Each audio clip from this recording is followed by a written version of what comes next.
黑神话悟空果然够黑，给人间降下灾难的竟是菩萨，而拯救苍生的却是妖精。今天我们继续讲解黑神话悟空第2章的剧情。黄风岭，这里果真同它的名字一般，黄沙遮天蔽日，铺天盖地。但即使在这样的视野环境下，当地的小妖准头却高得离谱。游戏一开场，我们扮演的天命人便被小妖射成了筛子，幸得身旁一位无头僧人的帮助，才化解危机。他手持三锏，上来就是一顿陕北文化输出。无夫君无法纪，为非作歹有天比。修得大手接佛力，邪佛一死也就齐。看过《西游》的都知道，这段歌词讲的就是《西游记》第20回的剧情。悟空一行人在路过黄风岭时，唐僧不幸被黄风大圣手下的虎先锋用计抓住。于是悟空与八戒打到洞口要人，黄风大圣却拿起兵器与其交战。他的法力十分高强，一手三昧神风，就连悟空也难以招架。天兵天将更是不在话下。天兵何所惧？可没有一人令他十分忌惮。除了灵吉菩萨以外，谁也定不了我这神风。最终悟空在灵吉菩萨的帮助下，黄风大圣被降服，虎先锋也被八戒一钉耙打死。在游戏中，黄风大圣拜了灵吉菩萨为师，说是拜师，不如说是求个庇佑。山野妖怪就得看得开，神佛哪有什么垂怜，不过是各取所需罢了。100年之后，黄风大圣忽然带着一群鼠妖重回了黄风岭，临走之时，他还夺走了师父灵吉菩萨最宝贵的东西，他的头颅。但黄风大圣的归来让当地的老虎十分不悦。虎先锋死后，他膝下所遗二子只得靠自己过活。虎兄虎弟领着残存的小妖，在毁坏殆尽的山中过得很辛苦。所幸父亲教父堂些真本事，让他们熬了过来。虎弟觉得当年父亲的死就是因为这黄毛鼠精做事不理，父亲才被围殴身亡。于是他怂恿虎兄赶走鼠妖，虎兄觉得有理，就应承了下来。可这两兄弟哪是黄风大圣的对手？黄风大圣一个照面便重伤了虎弟，为保弟弟一命，虎兄只得扔掉兵器，跪下称臣，继父亲职位，成了黄风大圣的第2人虎先锋。当虎弟重伤输血，却得知兄长做了鼠妖的狗，他觉得哥哥背叛了自己，二虎大吵一番，虎弟夫妻出走，再也不堪与兄长往来。游戏在做完波浪谷支线后，我们便可在井下找到虎弟。此刻的他仍憎恨自己的兄长。兄弟又如何？老子早晚要报这个仇。回到主线上来，黄风大圣割下了灵吉的头颅，又拿到了齐天大圣的一根灵物，就打算用头颅将此物炼化。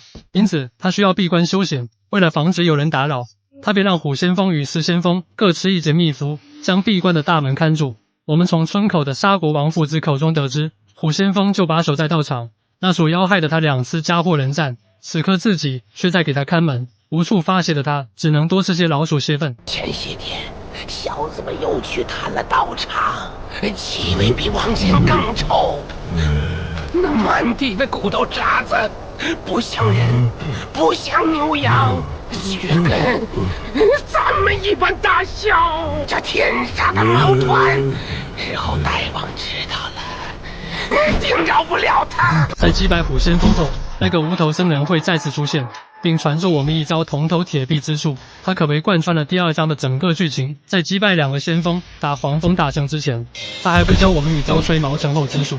许多玩家无不都感谢他提供的帮助。可能有些观众已经猜出来了，这个无头僧正是被割去头颅的灵吉菩萨。事实也的确如此，在击败黄风大圣后，他便会再次现身，拿走头颅便会圆梦。阿弥陀佛。接着他便开始细数黄风怪的罪行。大圣陨后，6根不灭，散落到了世间。这贼鼠私下寻得其中一根，因自身修为有限，难以炼化，于是生了歹心。我不慎中了他暗算，连头颅也被他一并割去，连带黄风岭再次生灵涂炭。可事实就真的如他所说吗？别忘了，游戏名叫黑神话，第2章里还有一个关键角色日正，那就是黄袍员外。从他的口中得知，他前往此处是为了寻找黄金之果。那黄金之果真与这不毛之地有关？在给他拿来行90与必有之后，便会触发与他的 BOSS 战。击败他以后，他便会邀我们同赴古国。如此甚好，与咱同赴古国如何？没错，这黄金之国曾就在这片黄沙之下打开师门，我们看到了古国的遗骸。今人不见古时月，今月曾经照古人。你看，黄金之国也好，落日之国也罢，都已不复存在。还记得之前出现的沙国王吗？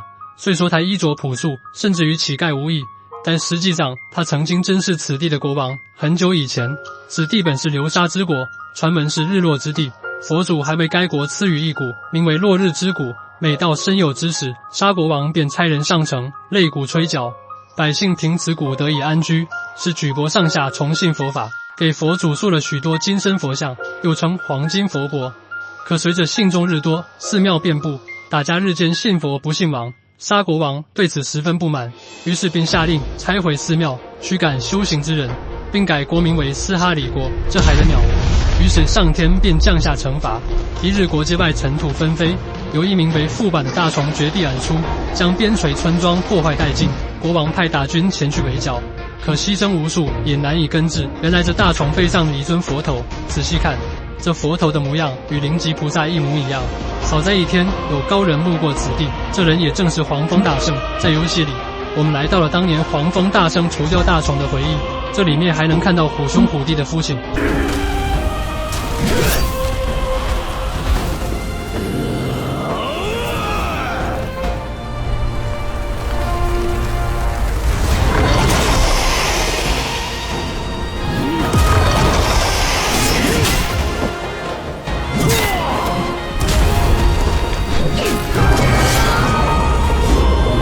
见此大喜，降得封贝国师。不久后，还颁布禁属令，下令全国不可捕杀老鼠。这一举动自然引起了不少臣下反对，包括他的2个儿子。国王为此杀了不少大臣，三王子因此负气出走，大王子更是被他关进了监牢。可国师却不生气，反而替大王子说了许多好话。此后，国王还被黄风大圣修了许多庙宇，以前供奉的是佛像，现在却成了鼠像。佛什么大怒，于是第2天，国王发现包括自己在内的所有国民全都变成了老鼠模样。既然你们信奉老鼠，那就都变成老鼠好了。此事过后，黄风大圣自知是他引来的祸事，心怀愧疚，便带着手下都走了。从沙国王的笔述中可知，他其实不想走的，他想让妖怪们在这小国中过些体面日子。沙二郎则言简意赅，大王不坏，大鸟活该。这个大鸟指的就是游戏里的灵吉菩萨。黄风大圣本来是一片善心，想帮众人，却没考虑到这大虫是上天降下的惩罚，而他的举动更是让全国上下信妖不信佛，这才招致古国变为蜀国的劫难。一口舌子